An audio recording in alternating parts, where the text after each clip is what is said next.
Вита, огромное спасибо за то, что вы подняли эту тему. На самом деле эта тема очень важная и серьезная. Я решила записать прям такое хорошее на эту тему видео и немножечко порассуждать. На самом деле эра онлайн-обучения породила большое количество мастеров, которые занимаются только изготовлением комплектов, но не вплетают. Я долгое время была противником онлайн-обучения и считала, что наверное, начинать профессию брейдера, парикмахера и так далее можно только имея очную базу. Очная база подразумевает то, что вам выставят руки, вы под присмотром наставника сможете проработать какие-то навыки, вы сможете там силу оттяжки, силу натяжения при вплетении и так далее, что наставник будет смотреть и говорить вам, что здесь вы делаете так, а здесь вы делаете не так. Из-за того, что онлайн-формат не подразумевает присутствие наставника рядом с вами, конечно же, сами, если вы мало что об этом знаете до начала онлайн-обучения, может породить большое количество вопросов. Это сложный момент, и в любом случае справляться со своими страхами начинающим мастерам приходится в одиночку, да, потому что нет, опять же, нет физической возможности стоять рядом.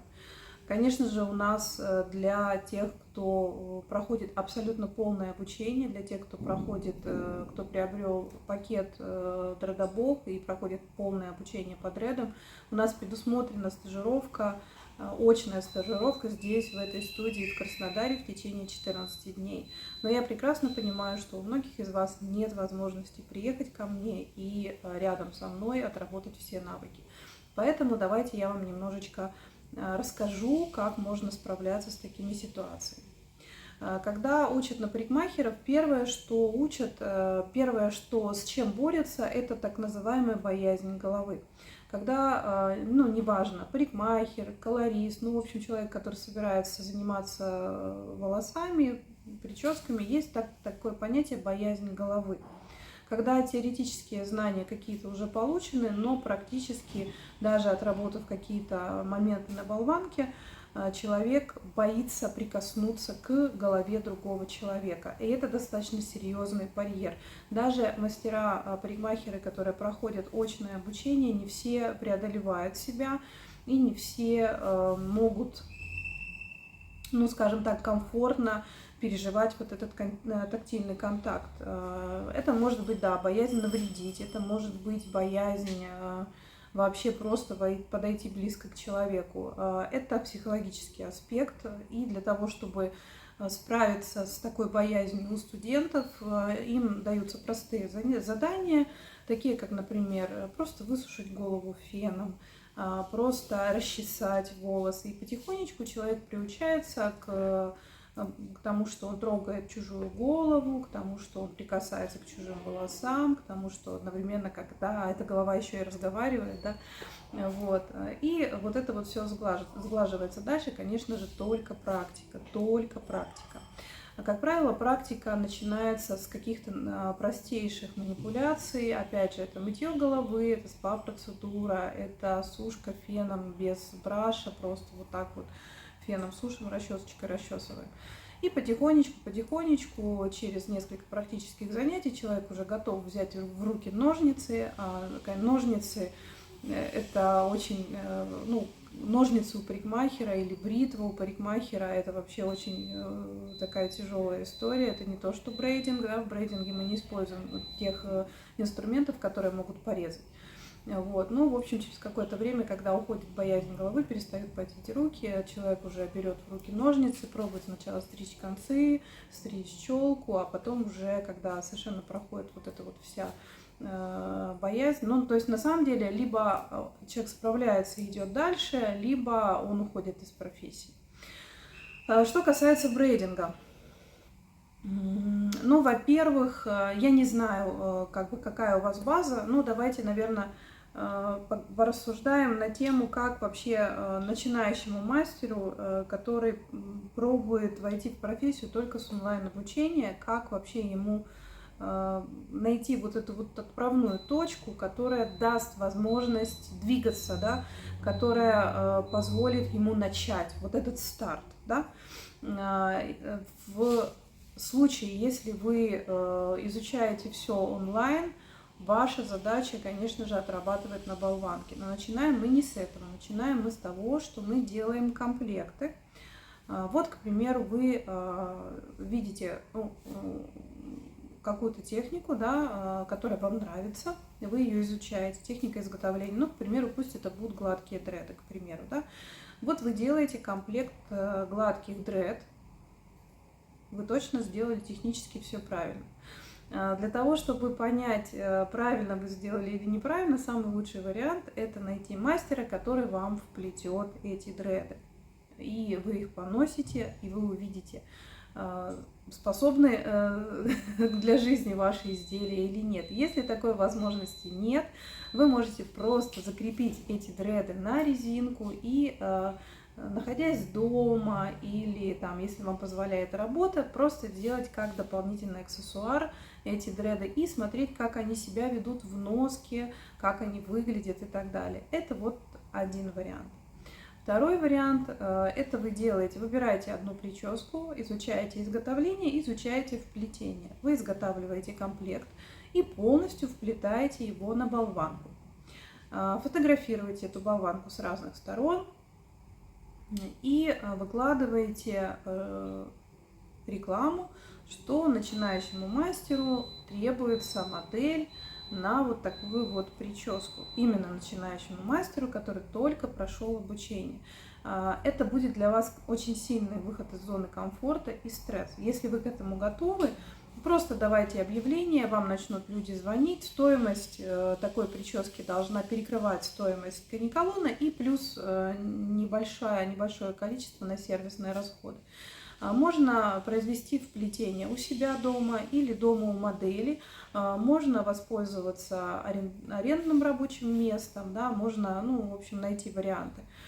Удобно, как правило, вот первую модель делать все-таки у себя дома. Я категорически не рекомендую приглашать в качестве первой модели подружку, родственницу и так далее, потому что они никогда вам не скажут правды, и восприятие вашей работы не будет беспристрастным, потому что на вашу работу наложится личное отношение, какое у вас есть с этим человеком. То есть, если вы будете плести сестру, которая за вас переживает, она может вам не сказать, что вы делаете что-то не так, или наоборот отнестись предвзято и сказать: ой, ты так сильно тянешь, тебе надо еще учиться.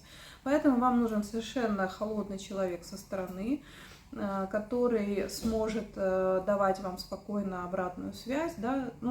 Здесь самое главное быть честной, да, то есть вы даете объявление, вы приглашаете человека на услугу, у вас вот болванка, приди ко мне, я тебе покажу, как я заплела. Если тебя это устроит, то я тебе это сделаю за небольшую плату. К примеру, там расходы на каниколон у вас, там, не знаю, 1500 рублей посчитаем, да, так, то, соответственно, плюс, каниколон плюс доставка, да, к примеру, 1500 рублей, вот за такую сумму она к вам приходит.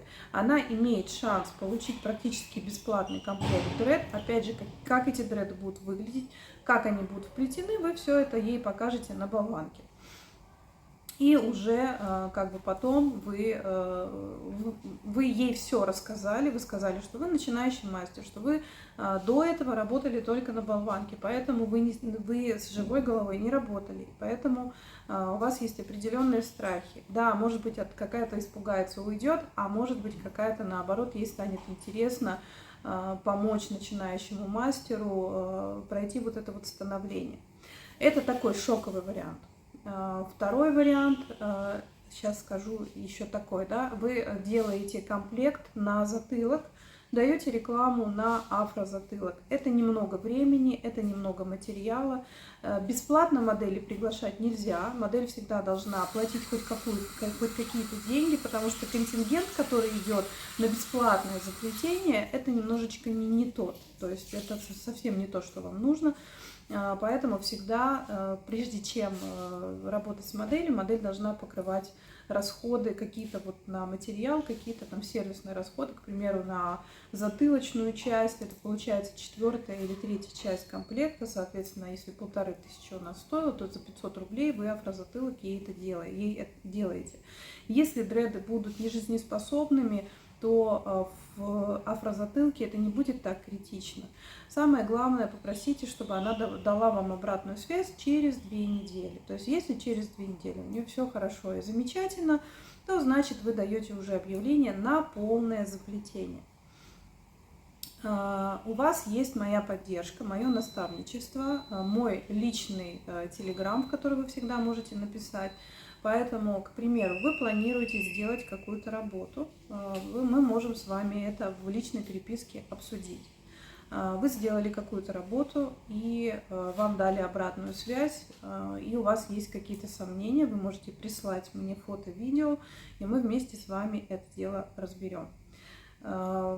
Это второй путь, да? И третий путь, если вы любите изготавливать и получаете от этого удовольствие, побудьте какое-то время заготовщиком, найдите мастера, который согласится ваш комплект вплести, то есть вы подарите этот комплект мастеру, он его вплетет или посмотрит, проанализирует. Но это, конечно же, должен быть мастер, который не чувствует в вас конкуренции и не относится к вам плохо. Другой момент, если вы переживаете за ваш комплект, вы можете прислать мне образцы своих дред по почте в город Краснодар, напишите мне в личку, я вам дам свой почтовый адрес, вы отправите мне посылку, я их посмотрю, проанализирую, протестирую и дам вам обратную связь. Если хотите, я могу создать чат для тех, у кого есть тоже такая проблема, кто боится, кто не уверен в себе, кто боится начать, у кого нету практики физического обучения, у кого только онлайн обучение.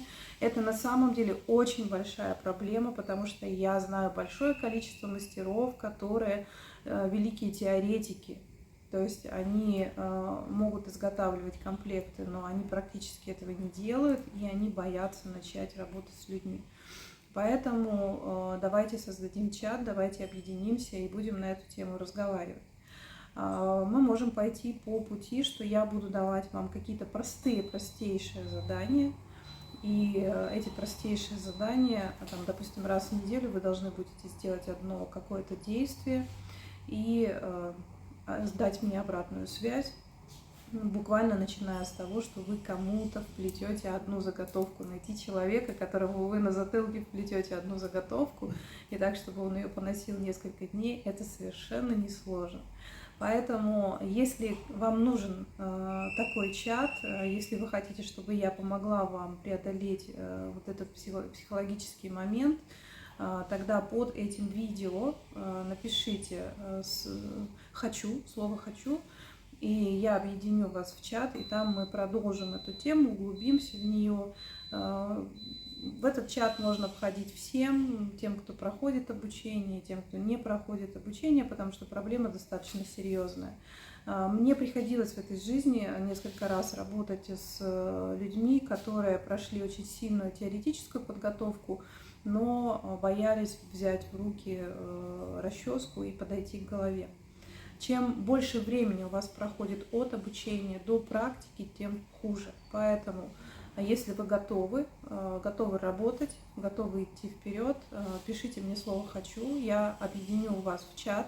Вы будете общаться с людьми, у которых такая же проблема. Я буду давать вам задания, вы будете между собой обсуждать, у кого какие психологические там проблемы были, проблемы технические и так далее. И общий опыт вам поможет, и, конечно же, поможет моя поддержка. Я очень надеюсь, что это видео было для вас полезным.